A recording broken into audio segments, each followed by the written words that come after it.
সাধারণ মানুষের নাগালের বাইরে স্বর্ণ, বছর ব্যবধানে বিক্রি নেমেছে অর্ধেকে। বিনিয়োগে বাড়ছে গুরুত্ব, বিশ্ববাজারে পূর্বাভাস আমলে নেওয়ার পরামর্শ।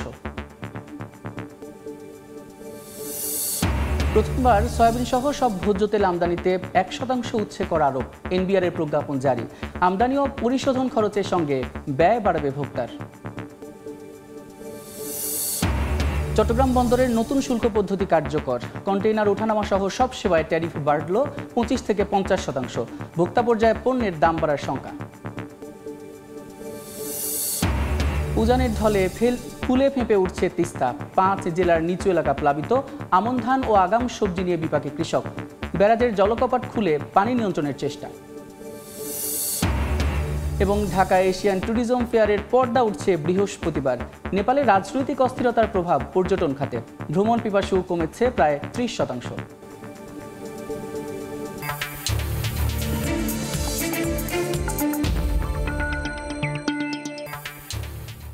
দেখছিলেন শিরোনাম। আমন্ত্রণ জানাচ্ছি দেশ ও দেশের বাইরের অর্থ বাণিজ্যের নানা খবর নিয়ে আমাদের নিয়মিত আয়োজন এ সময়ের বাণিজ্যে। আপনাদের সঙ্গে আছি আমি সাদিক হাসান ইমন। স্বর্ণ নিজেই যেন হয়ে উঠছে সোনার হরিণ। দ্রুত মূল্য বৃদ্ধির দৌড়ে এরই মধ্যে চলে গেছে অনেকের নাগালের বাইরে। বছর ব্যবধানে বিক্রি অর্ধেকে নেমেছে বলে দাবি বিক্রেতাদের। তবে ব্যক্তি পর্যায়ে বিনিয়োগের মাধ্যম হিসেবে বাড়ছে গুরুত্ব। ব্যাংক সহ আর্থিক খাতের দুর্বলতা যখন ভাবাচ্ছে সঞ্চয়কারীদের, তখন স্বর্ণে বিনিয়োগকে নিরাপদ হিসেবে দেখছে বাজস। অন্যদিকে অর্থ বিনিয়োগের আগে বিশ্ববাজারের পূর্বাভাস আমলে নেওয়ার পরামর্শ অর্থনীতিবিদদের। অন্তরা সেনের রিপোর্ট। প্রাচীনকাল থেকে অলংকার কিংবা সঞ্চিত সম্পদ হিসেবে কদর ধরে রেখেছে স্বর্ণ। বর্তমানে সবচেয়ে ভালো মানের 1 ভরি স্বর্ণের দাম 1,85,947 টাকা। চলতি বছরের শুরুতেও যার দাম ছিল 1,39,443 টাকা, অর্থাৎ 9.5 মাসে 46,500 টাকা দাম বেড়েছে। বিক্রেতাদের দাবি বছর ব্যবধানে বিক্রি নেমেছে অর্ধেকে। আমরা যদি আগে 5 লাখ টাকা দিনে সেল করতে পারতাম, এখন আমরা সেল করতেছি 2 লাখ টাকা। কেনার ক্ষেত্রে তো সবার শ্বাস বের হয়ে যাচ্ছে। তবে অনেকের কাছে আবার এই ধাতুর ঊর্ধ্বমুখী মূল্য খুলে দিয়েছে নিরাপদ বিনিয়োগের মাধ্যম, কারণ পুরনো স্বর্ণ বিক্রিতে মিলছে ভালো মুনাফার সুযোগ।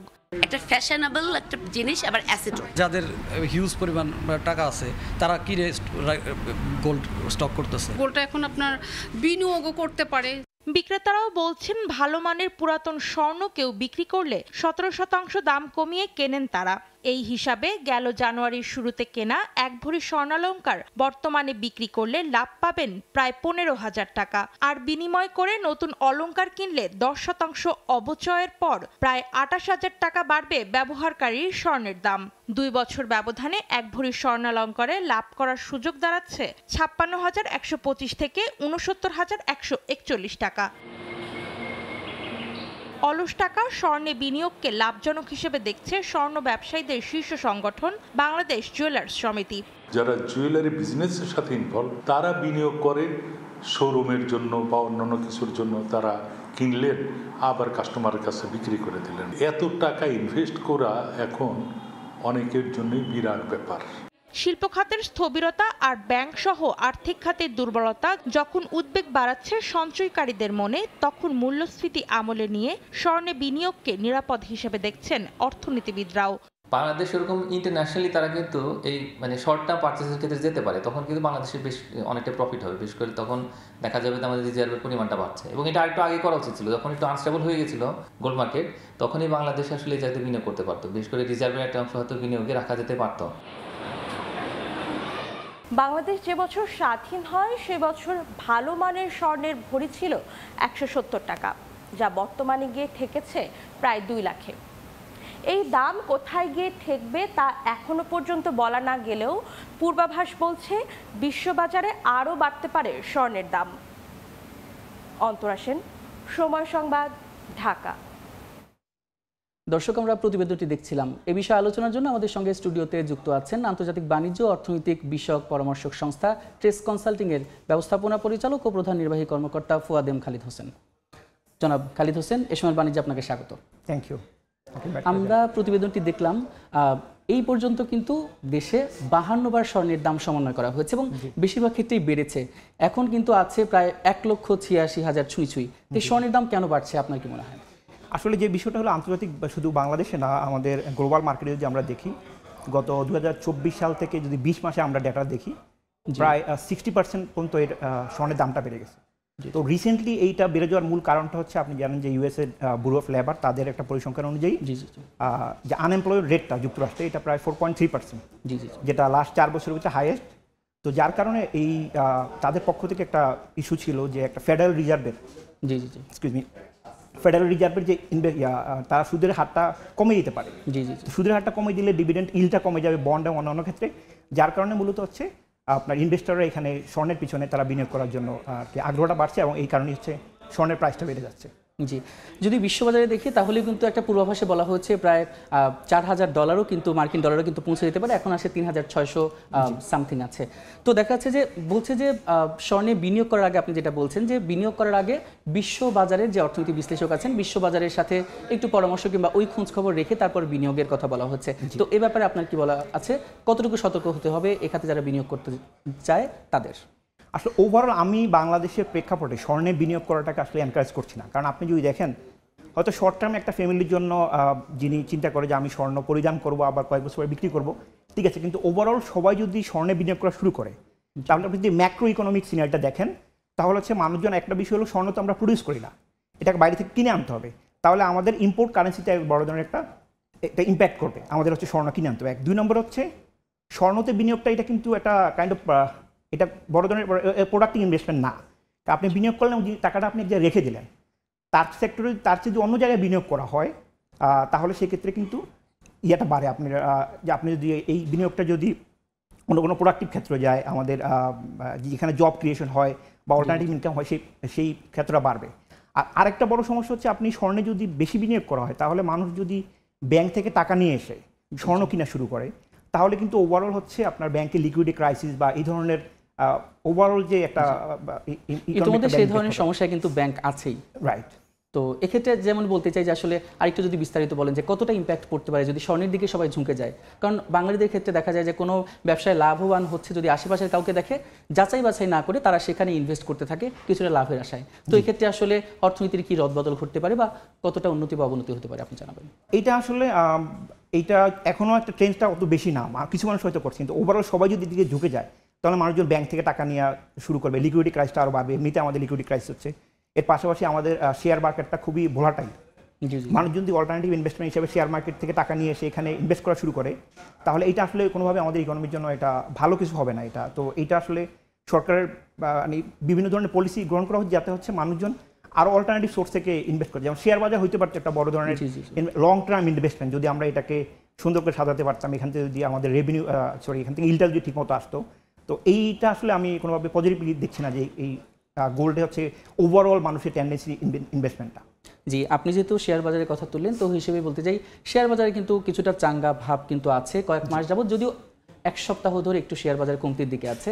তো এক্ষেত্রে আসলে মানে এই স্বর্ণের আসলে এই যে ইনভেস্টমেন্ট যদি মানুষ করে ফেলে শেয়ার বাজার থেকে টাকা তুলে তাহলে এই চাঙ্গা ভাবটা কতটুকু ইফেক্ট পড়তে পারে, আর এই মুহূর্তে কি করা দরকার? শেয়ার বাজারে কিন্তু সংস্কার অলরেডি চলছে, বিভিন্ন ধরনের উদ্যোগ তারা নিচ্ছে, তো আসলে এই ক্ষেত্রে কী ধরনের উদ্যোগ তারা নিতে পারে এই বিনিয়োগকারীদের ধরে রাখার জন্য? আচ্ছা, এই ক্ষেত্রে বিষয়টা হলো আমাদের শেয়ার মার্কেটটা আসলে যে সমস্যাটা হচ্ছে আমাদের বড় বড় কোম্পানিগুলো বেশিরভাগই শেয়ার মার্কেটের বাইরে। আপনি দেখেন আমাদের মাল্টিন্যাশনাল কোম্পানিগুলো ব্যাংকের কিন্তু সবচেয়ে দেখেন সবচেয়ে বেশি লাভ করেছে গত বছর SCB bank, standard charter bank, কিন্তু তারা কিন্তু আমাদের শেয়ার মার্কেটে এখানে লিস্টেড না। এছাড়া মাল্টিন্যাশনাল কোম্পানিগুলো ইউনিলিভার, নেসলে সহ এছাড়া বড় বড় সরকারি কর্পোরেশনগুলো, তো সেক্ষেত্রে একটা সমস্যা হচ্ছে আমাদের শেয়ার মার্কেটের ডেপথটা খুব বেশি না, যেখানে যদি ভালো ভালো কোম্পানিগুলোকে এখানে নিয়ে আসা যায়। ওভারঅল আমি যদি বলি বাংলাদেশ সরকার এখানে আমাদের এখানে প্রায় 400-এর মতো কোম্পানি রয়েছে, এর তো একটা বড় অংশ জেড ক্যাটাগরি এবং হচ্ছে বি ক্যাটাগরি যারা নিয়মিত ডিভিডেন্ড দেয় না। সরকার যদি একটা সেপারেট ন্যাশনাল স্টক এক্সচেঞ্জ করে বা নিফটি 50-র মতো বা এখান থেকে বড় কোম্পানিগুলো করে ভালো কোম্পানিগুলো আলাদা করে, তখন কিন্তু মানুষের ভিতরে একটা কনফিডেন্স বাড়বে যে আমি আস্থা বাড়বে যে এখানে হচ্ছে আমি রেগুলার ইনকামটা পাবো, যেখান থেকে আমি হচ্ছে আর্নিংটা নিশ্চিত হবে এবং এখানে ভালো ভালো কোম্পানিগুলো আছে। তো এখানে লং টার্ম বা সরকার যে এই ধরনের সংস্কারগুলো করছে I think it's a good initiative এবং আস্তে আস্তে এই ক্ষেত্রে আস্থাটা বাড়ছে শেয়ার মার্কেটের প্রতি। জি, এই যে সঞ্চয়কারীদের ক্ষেত্রে যদি বলি যে তাহলে যে মূল্যস্ফীতি আমলে নিয়ে স্বর্ণে যে বিনিয়োগকারীদের তারা বলছেন যে এটাকে তারা উৎসাহিত করছেন, তো এ ব্যাপারে আপনার উৎসাহিত কেন করা যাবে না এ ব্যাপারে আপনার মতামত কি? আপনি কিছুক্ষণ আগে বলছিলেন যে আপনি এটা অ্যাগ্রি করছেন না, তো দেখা যায় যে এটা আসলে কিভাবে ডিফেন্ড করা যায়? এখন সমস্যাটা হচ্ছে মানুষ আসলে আপনি যদি দেখেন আমাদের ইনফ্লেশনটা হচ্ছে অ্যারাউন্ড 10%, লাস্ট যদিও এখন লাস্ট মাসে ছিল 8.5%-এর মতো কাছাকাছি। তাহলে মানুষের যে রিয়েল ইনকাম কিন্তু কমে যাচ্ছে, তাহলে মানুষ এখন ইনভেস্টমেন্ট কোথায় করবে? স্বর্ণে যে সমস্যাটা যেটা আমি বললাম সেটা হলো কিছু মানুষ হয়তো করতে পারে হয়তো 1%, 2%, বাট ওভারঅল ইন জেনারেল যদি এখানে লাখ লাখ মানুষ ইনভেস্ট করা শুরু করে, তা আপনি প্রথম কোশ্চেন হলো এত স্বর্ণ কই থেকে আসবে? সেটাই কথা। তা আলটিমেটলি দামটা আরও বেড়ে যাবে।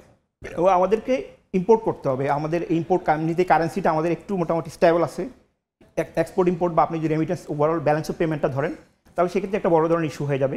এবং মানুষজন যদি হচ্ছে এর পাশাপাশি যদি বড় ধরনের ইন্ডাস্ট্রিয়াল স্কেলে তারাও যদি এখানে ইনভেস্টমেন্ট শুরু করে, তাহলে লিকুইডিটি ক্রাইসিস হবে, ইনভেস্টমেন্টটা বেরিয়ার হবে। তো সুতরাং এটা একটা ওভারঅল একটা বড় ধরনের ইম্প্যাক্ট হবে আমি যদি মানুষজন স্বর্ণের ইনভেস্টমেন্টের দিকে বেশি ঝোঁকে। জি, আর একটা প্রশ্ন হচ্ছে যে এই যে ভূরাজনৈতিক অস্থিরতা চলছে, বিভিন্ন যুদ্ধ চলছে, আবার দেখা যায় ডোনাল্ড ট্রাম্পের যে পাল্টা শুল্ক নীতি সেটাও চলছে, আবার মধ্যপ্রাচ্যে কিন্তু যুদ্ধেরও একটা বিষয় দেখছে। তো সব কিছু মিলিয়ে কি স্বর্ণের দাম বাড়ছে, নাকি এর পেছনে কোন কোন বিষয়কে আপনি দায়ী করবেন যে কেন স্বর্ণের দাম বেড়ে যাচ্ছে? আপনি ঠিকই বলছেন। আসলে এই যুদ্ধ সহ যখনই পৃথিবীতে একটা ভোলাটাইল পরিস্থিতি হয়, তখন মানুষ মনে করে সবচেয়ে সেফ ইনভেস্টমেন্ট হচ্ছে গোল্ড।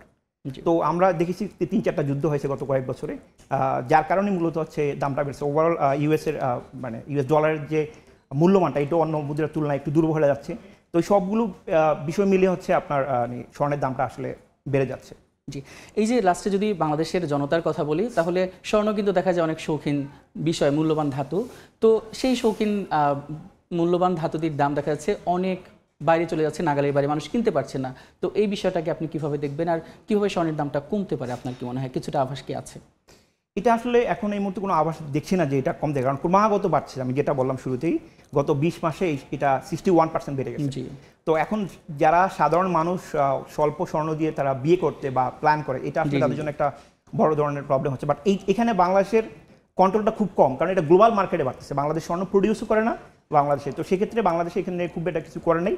বা ওভারঅল যদি বিশ্ববাজারের দামটা বাড়ে কমে, এখানেও বাংলাদেশে কমবে। বাংলাদেশ আসলে তার রেসপন্স করছে ওয়ার্ল্ড মার্কেটে কী হচ্ছে সেটা বিষয় এখানে।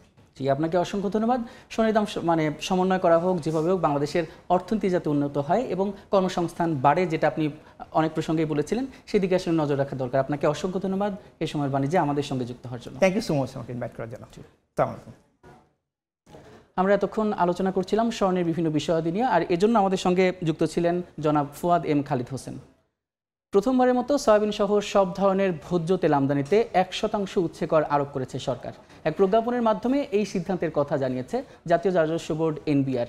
পরিশোধিত ও অপরিশোধিত সয়াবিন, সানফ্লাওয়ার বীজ ও তেল, পাম তেল এবং ভুট্টার তেল আমদানির ক্ষেত্রে 1% হারে উচ্ছেদ কর দিতে হবে। উচ্ছেদ কর আরোপের ফলে ভোজ্য তেল আমদানি এবং পরিশোধন খরচ বাড়বে। একই সঙ্গে প্রভাব পড়বে খুচরা বাজারে, ব্যয় বাড়বে সাধারণ মানুষের। আন্তর্জাতিক বাজারে দাম কমার কারণে গত আগস্টে সরকার পাম তেলের দাম প্রতি লিটারে 19 টাকা কমিয়ে 150 টাকা নির্ধারণ করে, তবে সয়াবিন তেলের দাম প্রতি লিটার 189 টাকায় অপরিবর্তিত রয়েছে।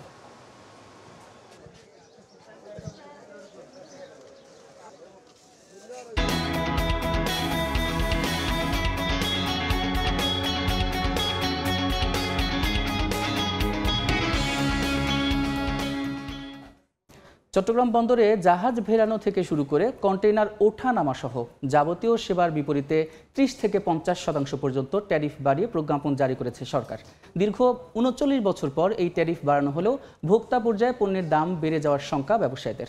বিশেষ করে জাহাজের অবস্থানকালীন 12 ঘন্টার জন্য বাড়ছে 100%, আর 36 ঘন্টার জন্য বেড়েছে 900% পর্যন্ত। সাক্ষর টিপুর ক্যামেরায় বিস্তারিত জানাচ্ছেন কমল দেব। অবশেষে মঙ্গলবার ভোর থেকে কার্যকর হলো চট্টগ্রাম বন্দরের বহুল আলোচিত নতুন ট্যারিফ সিস্টেম। নতুন এই ট্যারিফ অনুযায়ী পাইলটিং চার্জ $800 মার্কিন এবং প্রতিবার জাহাজ টেনে আনার ট্রাক চার্জ 615 থেকে শুরু করে $6,830 পর্যন্ত নির্ধারণ করা হয়েছে। কন্টেনার ওঠানামা থেকে শুরু করে অন্যান্য সেবার ট্যারিফ বেড়েছে 25 থেকে 50% পর্যন্ত। বন্দর ব্যবহারকারী যারা আছে তাদের সেবা প্রদান যেন আমরা স্মুথলি করতে পারি, তাদের জন্য যেন আমরা ফ্যাসিলিটিসগুলো নির্মাণ করতে পারি, থাকে, চট্টগ্রাম বন্দরের যেন এফিসিয়েন্সি বাড়ে। চট্টগ্রাম বন্দরে বাড়তে জাহাজের অবস্থানকালীন সময়ে ট্যারিফ লাগামহীনভাবে বাড়ানো হয়েছে বলে অভিযোগ তুলেছেন শিপিং ব্যবসায়ীরা। আর এতে আমদানি খরচ বেড়ে যাওয়ায় ভোক্তা পর্যায়ে পণ্যের দাম বাড়ানো শঙ্কা তাদের। তবে বন্দরের দাবি প্রতি কেজিতে বেড়েছে মাত্র 12 পয়সা। ইনক্রিজ যেটাই হবে না কেন, সেটা শিপিং এজেন্টের প্রিন্সিপাল না, সেটা তাদের ফ্রেডের সাথে জাহাজের ভাড়ার সাথে সংযুক্ত করে নেবে।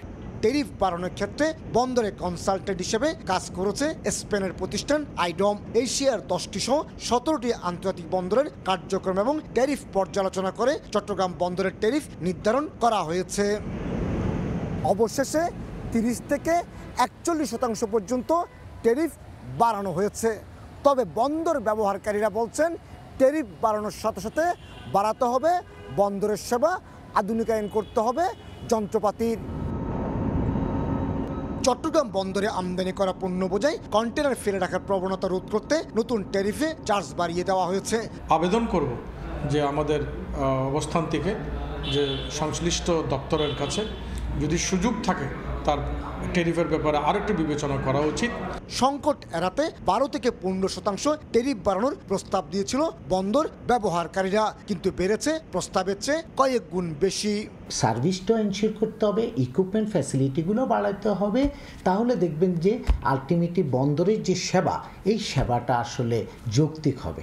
বিশ্বের 100 ব্যস্ততম বন্দরের তালিকায় 68তম স্থানে রয়েছে চট্টগ্রাম বন্দর। কমল দে, সময় সংবাদ, চট্টগ্রাম। আদালতের মাধ্যমে পেঁয়াজ আমদানিতে কয়েকজন আমদানিকারককে আইপি দেওয়া হয়েছে। এই সিদ্ধান্ত বাতিল করে পেঁয়াজ আমদানিতে উন্মুক্ত আইপি দেওয়ার দাবি চাঁপাইনবাবগঞ্জের সোনা মসজিদ স্থলবন্দরের আমদানিকারকদের। বিস্তারিত জানাতে সোনা মসজিদ স্থলবন্দর থেকে যুক্ত হচ্ছেন সহকর্মী জাহাঙ্গীর আলম, সরাসরি যুক্ত হচ্ছে তার সঙ্গে। জাহাঙ্গীর,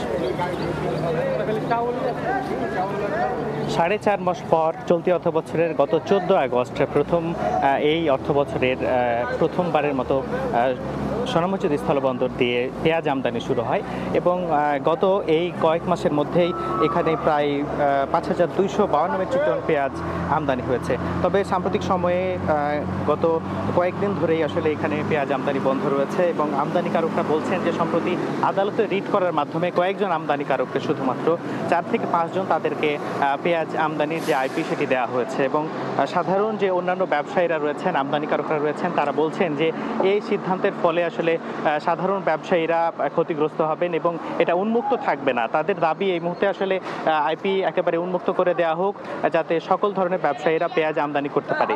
আদালতের মাধ্যমে যে কয়েকজন ব্যবসায়ী আমদানি করার আইপি পেয়েছেন তারা সবাই মূলত চাঁপাইনবাবগঞ্জের এবং শিবগঞ্জের বাসিন্দা এবং সাধারণ ব্যবসায়ীরা, আমদানিকারকরা বলছেন যে কয়েকজনের হাতে আসলে একেবারেই জিম্মি হয়ে পড়বে এই পেঁয়াজ আমদানি কার্যক্রম। যেহেতু পেঁয়াজের দাম ঊর্ধ্বগতি, সেই বিবেচনায় তারা দাবি জানিয়েছেন যে পেঁয়াজের যে আমদানির যে আইপি সেটি উন্মুক্ত করে দেওয়া হোক এবং সাধারণ ব্যবসায়ী তারা যাতে আনতে পারেন। গত 2 মাসে প্রায় এখান দিয়ে এই সোনা মসজিদ স্থলবন্দর দিয়ে 178 জন আমদানিকারক তারা এই পেঁয়াজগুলো আমদানি করেছেন। তো এই ছিল চাঁপাইনবাবগঞ্জের সোনা মসজিদ স্থলবন্দর থেকে আইপির সংক্রান্ত বিষয়ে সর্বশেষ। চাঁপাইনবাবগঞ্জের সোনা মসজিদ স্থলবন্দর থেকে যুক্ত ছিলেন সহকর্মী জাহাঙ্গীর আলম। পুঁজিবাজারের খবর। সপ্তাহের 3য় কার্যদিবসে ঊর্ধ্বমুখী প্রবণতায় চলছে দেশের প্রধান পুঁজিবাজার ঢাকা স্টক এক্সচেঞ্জ ডিএসসির লেনদেন। বিস্তারিত জানাতে সরাসরি নিয়ে যাচ্ছি ডিএসসি ওয়েবসাইটে। গতকাল আমরা দেখেছিলাম যে প্রধান সূচক সেটা কিন্তু গত 6 পয়েন্ট বেড়ে অবস্থান করছিল 5474 পয়েন্ট এবং লেনদেন হয়েছিল 706 কোটি টাকার বেশি, যেটা কিন্তু আমরা গত সপ্তাহ ধরেই দেখছি যে পুঁজিবাজারে কিন্তু লেনদেন কিছুটা কমছে। আজকে দেখা যাচ্ছে যে প্রথম 1 ঘন্টা 20 মিনিট পরে 3টি সূচকই কিন্তু ঊর্ধ্বমুখী প্রবণতায় রয়েছে। ডিএসসি এক্স প্রধান সূচক সেটি 38 পয়েন্টে এখন পর্যন্ত বেড়েছে এবং অবস্থান করছে 5513 পয়েন্টে। সূর্যের সূচক ডিএসএস এবং বাছাইকৃত সূচক ডিএস30 সেই 2টি সূচকই কিন্তু ঊর্ধ্বমুখী প্রবণতায় রয়েছে। এখন পর্যন্ত ঢাকা পুঁজিবাজারে মোট লেনদেন হচ্ছে 228 কোটি 78 লক্ষ টাকার বেশি, 48 লক্ষ টাকার বেশি। আর যে কোম্পানিগুলো লেনদেন করছে তার মধ্যে এখন পর্যন্ত 272টি কোম্পানির শেয়ারের দাম বেড়েছে, 47টি কোম্পানির শেয়ারের দাম কমেছে এবং অপরিবর্তিত রয়েছে 73টি কোম্পানির শেয়ারের দাম। তো ঢাকা পুঁজিবাজারে এখন যে কোম্পানিগুলো লেনদেন করছে তার মধ্যে শীর্ষ 20-এ যে কোম্পানিগুলো রয়েছে তার মধ্যে কার অবস্থান কোথায় এটা আমরা প্রথমে জেনে নেব। ইউনাইটেড কমার্শিয়াল ব্যাংক রয়েছে শীর্ষস্থানে, সেটির একটি শেয়ার এখন বিক্রি হচ্ছে 10 টাকা 60 পয়সায়। গত কার্যদিবসে কিন্তু এর একটি শেয়ারের সর্বশেষ দাম ছিল 9 টাকা 70 পয়সা, অর্থাৎ 90 পয়সা কিন্তু শেয়ারের দাম বেড়েছে। আর এখন পর্যন্ত এটি পুঁজিবাজারে লেনদেন করেছে প্রায় 9 কোটি 60 লক্ষ টাকার বেশি। আর লাভেলে রয়েছে দ্বিতীয় অবস্থানে, যার একটি শেয়ারের দাম গতকালকের থেকে প্রায় 1.5 টাকা বেড়েছে এবং এখন বিক্রি হচ্ছে 99 টাকা 40 পয়সায়। টেকনো ড্রাগস লিমিটেড, যার একটি শেয়ার এখন বিক্রি হচ্ছে 38 টাকা 60 পয়সায়। তারপরে রয়েছে সামিট অ্যালায়েন্স পোর্ট লিমিটেড, যার একটি শেয়ার এখন বিক্রি হচ্ছে 34 টাকা 60 পয়সায়। তো দেখতে পাচ্ছি যে এবং গত কার্যদিবসে কিন্তু দিবস থেকে এটি কিন্তু প্রায় 50 পয়সা পর্যন্ত শেয়ারের দাম বেড়েছে। তো ঢাকা পুঁজিবাজারে কিন্তু এখন পর্যন্ত ঊর্ধ্বমুখী প্রবণতায় রয়েছে। দেখা যাক যে গত দিনের মতো আজকেও পুঁজিবাজারের লেনদেন কতটা বাড়ে। গত সপ্তাহে কিন্তু 1400 কোটির বেশিও লেনদেন হয়েছিল। তো ঢাকা স্টক এক্সচেঞ্জের ওয়েবসাইট থেকে এই ছিল আমার কাছে লেটেস্ট আপডেট। স্টিলটেক মানে গুণগত মানের নিশ্চয়তা। It's all about stainless style. উজানের ঢলে ফুলে ফেঁপে উঠছে তিস্তা। দিনাজপুর, কুড়িগ্রাম সহ বেশ কয়েকটি জেলার নিচু এলাকা প্লাবিত হয়েছে। এতে তলিয়ে গেছে বিভিন্ন ফসলের ক্ষেত। টানা কয়েকদিন ধরেই বৃষ্টি হচ্ছে উত্তরাঞ্চলে, এতে তিস্তা ও দুধকুমারের পানি বেড়ে তলিয়ে গেছে নিম্নাঞ্চল। এ অবস্থায় আমন ধান ও আগাম সবজি নিয়ে বিপাকে কৃষকরা। ফসল পানিতে তলিয়ে থাকায় লোকসানের সংখ্যায় দিন কাটছে তাদের। অনেকেই কাঁচা ধান কেটে বাড়িতে নিয়ে যাচ্ছেন, তবে এখনও ঘর বাড়িতে পানি না ঢুকলেও আতঙ্কে দিন কাটছে নদী পাড়ের মানুষের। এদিকে ব্যারাজের জলকপাট খুলে পানি নিয়ন্ত্রণের চেষ্টায় কর্তৃপক্ষ।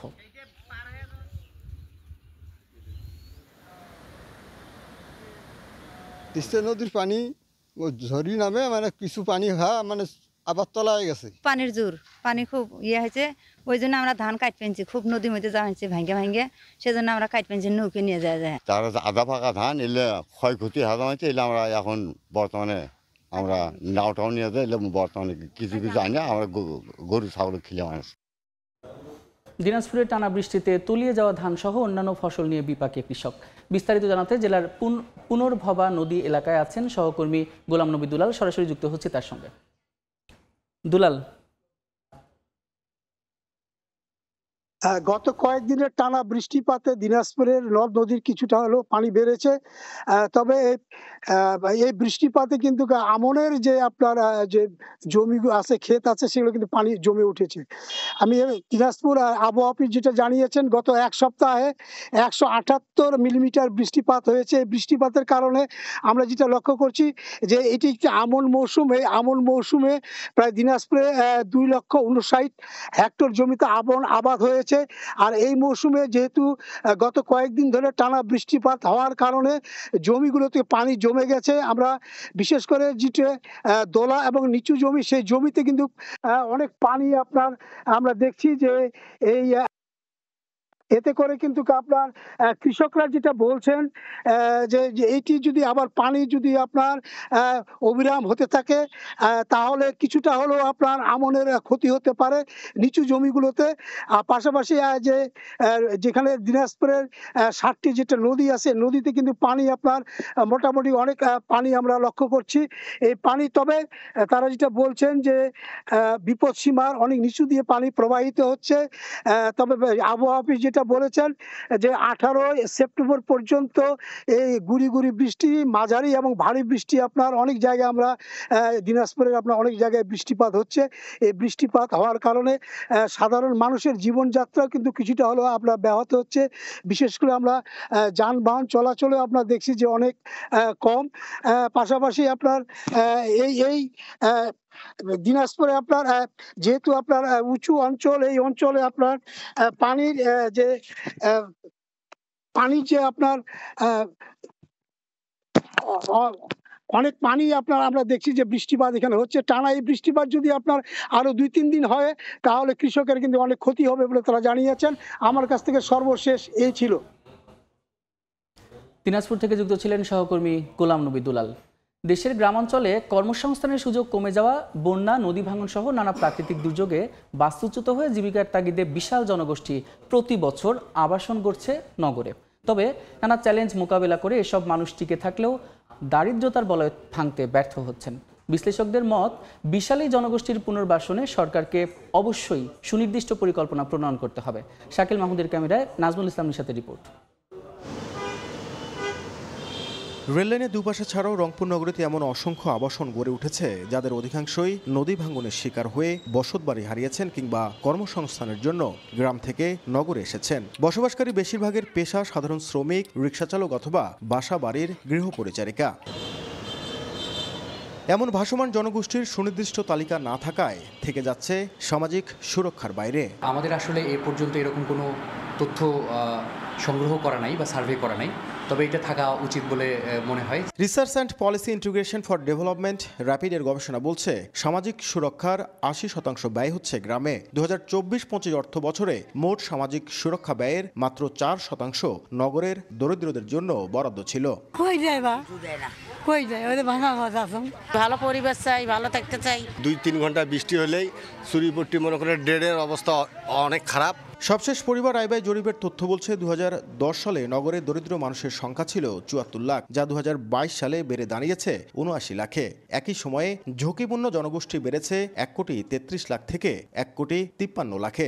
গবেষকদের মতে বিশাল এই জনগোষ্ঠীর জীবনমান উন্নয়নে সরকারকে সুনির্দিষ্ট পরিকল্পনা নিতে হবে। তাদেরকে সামান্য প্রশিক্ষণের ব্যবস্থা করে ক্ষুদ্র ঋণ দেয়া যায়, তাহলে কিন্তু তারা আমার কাছে মনে হয় যে ব্যবসাতেও তারা ভালো করতে পারে। গবেষণা বলছে দেশের মোট সুবিধাভোগীর মাত্র 20% নগরে থাকেন। গ্রামে যেখানে 44% পরিবার অন্তত একটি সামাজিক সুরক্ষা সুবিধা পাচ্ছে, শহরে সেই হার মাত্র 24%। নাজমুল ইসলাম নিশাত, সময় সংবাদ, রংপুর। রংপুরের গঙ্গাচড়ায় প্রণোদনার ধান বীজ বিক্রির অভিযোগ উঠেছে কৃষি কর্মকর্তার বিরুদ্ধে। বিষয়টি নিয়ে আপত্তি তোলায় নিরাপত্তা প্রহরীকে বদলি করেছেন ওই কর্মকর্তা। বিষয়টি তদন্ত করে ব্যবস্থা নেওয়ার কথা জানায় কৃষি বিভাগ। আব্দুর রশিদ জীবনের রিপোর্ট। গোপন ক্যামেরায় ধারণ করা ভিডিওতে দেখা যায় কৃষকদের জন্য বরাদ্দকৃত সরকারি 10 কেজির বস্তা থেকে ধান বীজ ঢালা হচ্ছে বিক্রির জন্য 60 কেজির বস্তায়। উদ্দেশ্য সরকারি চিহ্ন মুছে দিয়ে বেশি দামে অন্য জায়গায় বিক্রি করা। এলে কি করবে? রংপুরের গঙ্গাচড়া উপজেলার কৃষি কর্মকর্তা সৈয়দ শাহিনুর ইসলামের নির্দেশেই চলছে এমন অনৈতিক কর্মকাণ্ড। কৃষি অফিসার শাহিনুর ইসলাম ওই রকমই, ও সবসময় দুর্নীতি করিয়ে আসে। উপজেলা কৃষি অফিসার শাহিনুর স্যার আমার মাধ্যমে সরকারি সার চিঠি করে নিয়ে আসে। বরাদ্দ 60-70-80 হাজার টাকা থাকে, ট্রাকের টাকা আমি 12-14 টাকা দিই, বাদবাকি টাকা উনি কোষাগারে ঘোরত না দিয়ে নিজে আত্মসাৎ করে এবং চালান বেশি করে লিখে বিল ভাউচার করে। তবে কৃষি কর্মকর্তার দাবি তার বিরুদ্ধে ষড়যন্ত্র করা হচ্ছে। আমি কোথায় ক্রয় বিক্রয় করব না করব এটা আমার ইখতিয়ার। এরকম যদি সে কথা ছড়ায় ভাই, তাহলে কিন্তু তাকে আমরা বহিষ্কার করব। তদন্ত করে প্রয়োজনীয় ব্যবস্থা নেওয়ার আশ্বাস কৃষি বিভাগের। তিনি বলতেই পারেন আমি নির্দোষ, কিন্তু অভিযোগ উত্থাপন হলে সেটি খতিয়ে দেখে তারপরে আমরা সে কথা বলব। এ বিষয়ে 3 সদস্যের তদন্ত কমিটি গঠন করেছে কৃষি বিভাগ। আব্দুর রশিদ জীবন, সময় সংবাদ, রংপুর। আখের যোগান নিয়ে এবারও শঙ্কায় ঠাকুরগাঁও সুগার মিল কর্তৃপক্ষ। তবে আখের দাম বাড়ানো সহ সময় মতো মূল্য পরিশোধ করলে আবাদ বাড়বে বলে মত চাষিদের। বিস্তারিত জিয়াউর রহমান বকুলের রিপোর্টে। লোকসানের ভারে রংপুর বিভাগে মাত্র একটি সুগার মিল চালু রেখে সবগুলো বন্ধ করে দেয় তৎকালীন আওয়ামী লীগ সরকার। এরপর থেকে চালু থাকা ঠাকুরগাঁও সুগার মিলটিতে দিনাজপুর, পঞ্চগড় ও ঠাকুরগাঁও চাষিদের উৎপাদিত আখ সরবরাহের মাধ্যমে উৎপাদন করা হয় চিনি। তবে জরাজীর্ণ পুরাতন সুগার মিলটি বারবার বন্ধ হয়ে যাওয়ার পাশাপাশি আখের যোগানের অভাবে নির্ধারিত সময়ের আগে বন্ধ হয়ে যায়, ফলে উৎপাদনে মুখ থুবড়ে পড়ে মিলটি। সময় মতো আখের মূল্য না পাওয়ায় অনেক চাষি সুগার মিলে আখ সরবরাহ না করে অবৈধ গুড় উৎপাদনকারীদের কাছে বিক্রি করছেন আখ। খরচা হিসাবে কুষার আমরা পত্তা করতে পারি না। অনেকদিন থাকে কুষারটা থাকার কারণে মনে করেন আমাদের একটু লাভ কম হয়। অন্য আবাদ বছরে 2-3টা আবাদ হয়। কৃষকরা বলছেন সার, কীটনাশক ও মজুরি বৃদ্ধির কারণে বেড়েছে আখ উৎপাদনের খরচ, ফলে আখের দাম বৃদ্ধি সহ সময় মতো আখের মূল্য পরিশোধে উদ্যোগ নিতে হবে। তাহলেই কৃষকরা উদ্বুদ্ধ হবে আখ চাষে। আমাদের কুষারের দামটা 800 টাকা কুইন্টাল প্রতি কুইন্টাল করা হোক। সরকার যে দাম দেয় তার থেকে আর একটু বেশি দিলে মনে করেন যে আমরা আরও উৎসাহিত হব। কৃষকের দাবিকে যৌক্তিক মনে করে বিষয়টি ঊর্ধ্বতনদের নজরে আনা হয়েছে বলে জানান সুগার মিলের এই কর্মকর্তা। ঊর্ধ্বতন কর্তৃপক্ষের সাথে কথা বলছি, কৃষক প্রতিনিধিরাও কথা বলছে, যদি কিছুটা মূল্য বৃদ্ধি করা যায়। 2025-26 মারাই মৌসুম উপলক্ষে মিলজন এলাকায় 6500 একর জমিতে আখের আবাদ হয়েছে। আর মিলটিতে আখ মারাইয়ের লক্ষ্যমাত্রা নির্ধারণ করা হয়েছে 1 লাখ মেট্রিক টন। জিয়াউর রহমান বকুল, সময় সংবাদ, ঠাকুরগাঁও। মৌসুম শেষে পতিত জমিতে ধান চাষ করে বাড়তি খাদ্য উৎপাদন করছে নীলফামারীর ডোমারের আলু উৎপাদন খামার। কর্মসংস্থান তৈরি ও খাদ্য নিরাপত্তা নিশ্চিতে নতুন নতুন পরিকল্পনা নিয়ে কাজ করছে খামার কর্তৃপক্ষ। মোহাম্মদ সোহেলের ছবিতে শাকির হোসেন বাদলের রিপোর্ট। মাঠের পর মাঠ শুধুই ধান আর ধান, যন্ত্রের সাহায্যে চলছে কাটা আর মাড়াই। ফসলের মাঠে উঠছে ঝাঁক ঝাঁক পাখি, যা ব্যস্ততা বাড়িয়েছে শ্রমিকের। এই চিত্র নীলফামারীর ডোমারে অবস্থিত বাংলাদেশ কৃষি উন্নয়ন কর্পোরেশনের অধীনে ভিত্তিবীজ আলু উৎপাদন খামারের। খামারের কর্মকর্তারা জানান, চাষ করা আলু ঘরে তোলার পর 6 মাস পড়ে থাকে খামারের 500 একর জমি। ওই সময় বেকার হয়ে পড়েন 3 শতাধিক শ্রমিক বা কাজের সন্ধানে অন্যত্র ছুটেন তারা। তবে আমন আউশ ধান চাষ ও বীজ তৈরি করে পাল্টে দিয়েছে সেই পরিচিত চিত্র। মিলছে বছর জুড়ে কাজের সুযোগ। আমার আউশ ধান নিয়ে আসার পর অনেক শ্রমিকদের কর্মসংস্থান হয়েছে। এবার 183 একর জমিতে আউশ ধানের বীজের লক্ষ্যমাত্রা ধরা হয়েছে 250 মেট্রিক টন, যা দিয়ে আবাদ করা যাবে প্রায় 25,000 একর জমিতে। ধান লাগানোর সময় এখন মনে করেন যে সব শ্রমিকই এখানে কাজ করতেছে, এখন আর বেকার থাকতে হচ্ছে না। বীজ ধান লাগাইছে এখানে পাখি তারাই আমরা চাষাবাদ করি যে আরো পরে যেন আরো এর চেয়ে বেশি আবাদ বাড়িয়ে নিয়ে আসে সাররা। পতিত জমিতে আগাম, ভুট্টা ও আমন চাষের মাঝামাঝি আউশের আবাদ করে ভালো ফল পাচ্ছেন বলে জানান খামারটির এই কর্মকর্তা। বীজগুলো আমরা পরবর্তীতে চাষি পর্যায়ে আমাদের যে প্রসেসিং সেন্টারে জমা হবে এখানে, তারপরে পরবর্তী উৎপাদন মৌসুমে সেখান থেকে চাষি পর্যায়ে আমাদের ডিলারের মাধ্যমে এবং মার্কেটিং চ্যানেলের মাধ্যমে চাষি পর্যায়ে বিতরণ করা হবে। বর্তমানে এখানে আউশ এবং আমন মিলে প্রায় 265 একর জমিতে আবাদ হচ্ছে। শাকির হোসেন বাদল, সময় সংবাদ, ডোমার, নীলফামারী। বিশ্ববাজারে বড় ব্যবধানে বেড়েছে টিনের দাম। ঊর্ধ্বমুখী রয়েছে বিটুমিন ও অ্যালুমিনিয়ামের দামও। তবে সীসা ও নিকেলের দরপতনের খবর দিয়েছে বাজার বিশ্লেষণকারী মার্কিন সংস্থা দ্য ট্রেডিং ইকোনমিক্স। শিল্পপণ্য হিসেবে অতি প্রয়োজনীয় টিনের দাম ঊর্ধ্বমুখী। একদিনে প্রতি মেট্রিক টন এই শিল্পের দাম $277 বেড়ে মঙ্গলবার সকালে বেচাকেনা হয়েছে $34,975। বছর ব্যবধানে এই ধাতুর দাম বেড়েছে 9.97%। আরেক শিল্পপণ্য অ্যালুমিনিয়ামের দাম সপ্তাহ ব্যবধানে 3.42% বেড়েছে। প্রতি টনের বর্তমান দাম $2,703। বছর ব্যবধানে দাম বেড়েছে 6.93%। সড়ক সহ বিভিন্ন অবকাঠামো তৈরিতে দরকারি বিটুমিনের বিশ্ববাজারও ঊর্ধ্বমুখী। প্রতি মেট্রিক টন বেচাকেনা হচ্ছে $3,437। এক বছরে দাম বেড়েছে 8.5%। মরিচা বিরোধী হিসেবে পরিচিত জিঙ্কের দাম বর্তমানে নিম্নমুখী। একদিনে 0.27% দাম কমে বর্তমানে প্রতি মেট্রিক টন জিঙ্ক বিক্রি হচ্ছে $2,969 মার্কিন ডলারে। বছর ব্যবধানে দাম বেড়েছে 1.47%। ইলেকট্রনিক যন্ত্রপাতি তৈরিতে চাহিদা মেটানো লেড বা সীসার প্রতি মেট্রিক টনের দাম পড়ছে $1,998। মূল্যবান এই ধাতুর দাম একদিনের ব্যবধানে 4.33 আর এক বছরে কমেছে 1%। রঙিন যৌগ তৈরিতে কদর ধরে রাখা নিকেলের দামও নিম্নমুখী। বর্তমানে প্রতি মেট্রিক টন নিকেলের দাম পড়ছে $15,371। এক মাসে এই শিল্পের দাম বেড়েছে 1.36%, যদিও বছর ব্যবধানে কমেছে 5%। MS আরিফিন, সময় সংবাদ।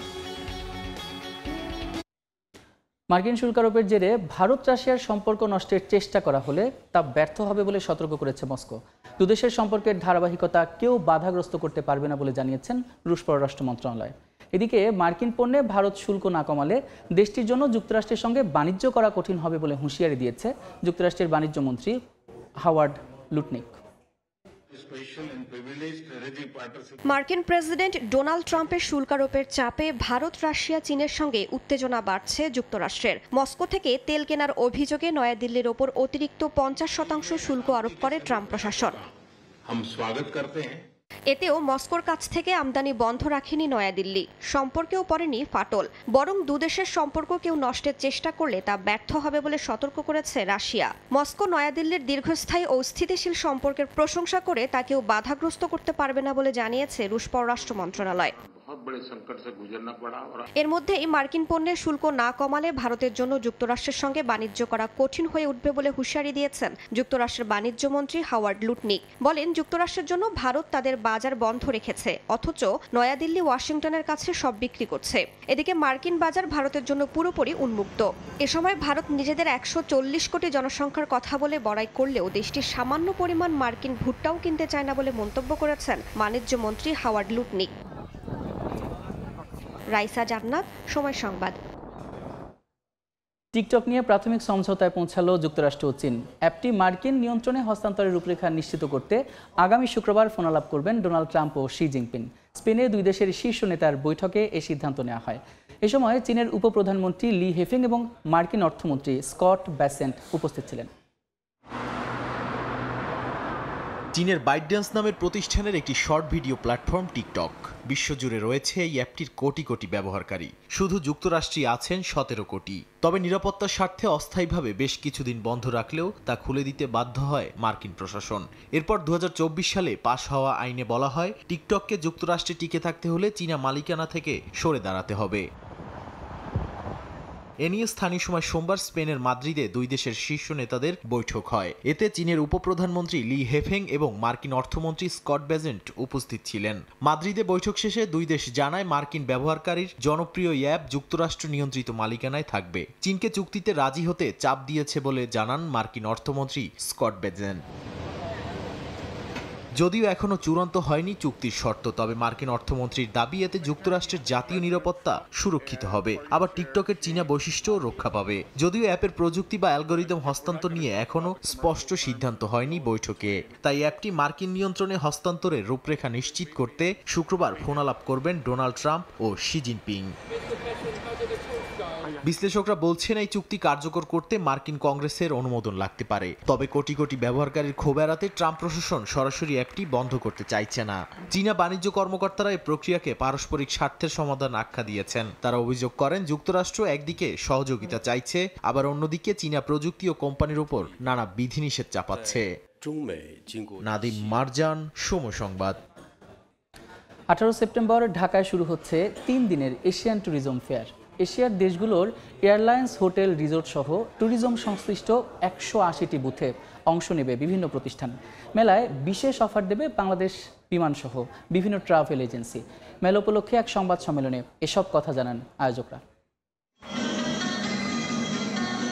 বিশ্ব ভ্রমণের সুযোগ নিয়ে ঢাকায় ইন্টারন্যাশনাল কনভেনশন সিটি বসুন্ধরায় শুরু হচ্ছে 12তম এশিয়ান ট্যুরিজম ফেয়ার। আগামী বৃহস্পতিবার শুরু হবে এ মিলন মেলা। বিশেষ করে এশিয়ার দেশগুলোর মধ্যে পর্যটন সম্পর্ক বৃদ্ধি, নলেজ শেয়ার, তুলনামূলক কম খরচে ভ্রমণ পিপাসুদের আকর্ষণীয় স্পটগুলো পর্যবেক্ষণ করানোই এ আয়োজনের মূল লক্ষ্য।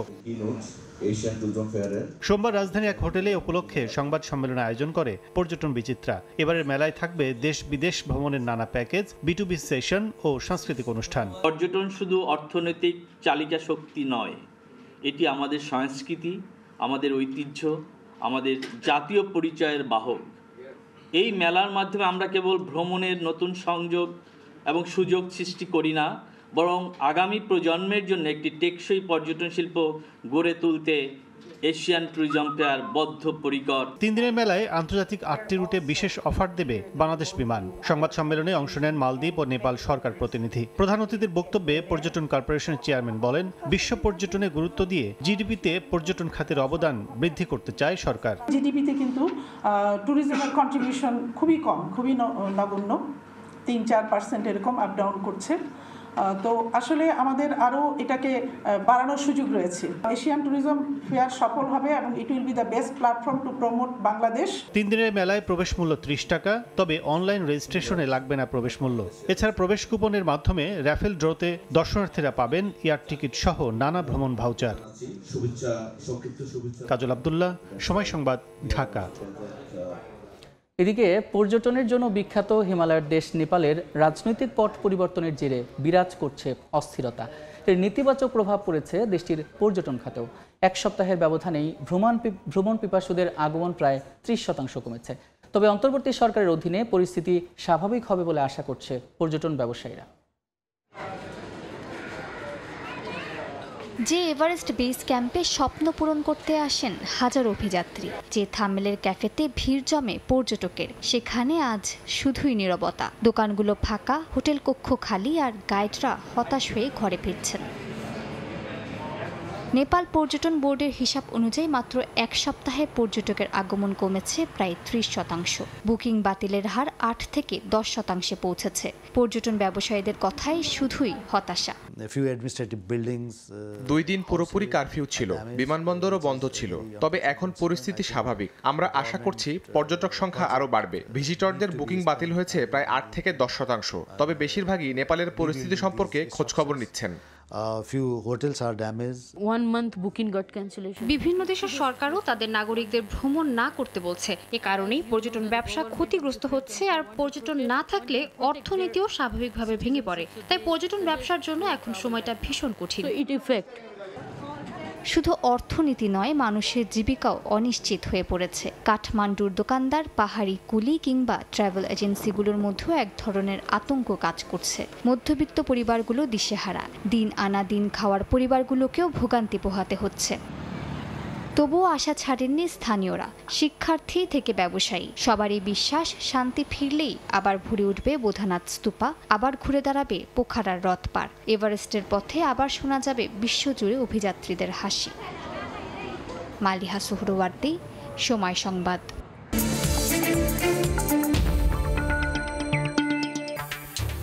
এই ছিল এই সময়ের বাণিজ্যে। সঙ্গে থাকুন সময়ের।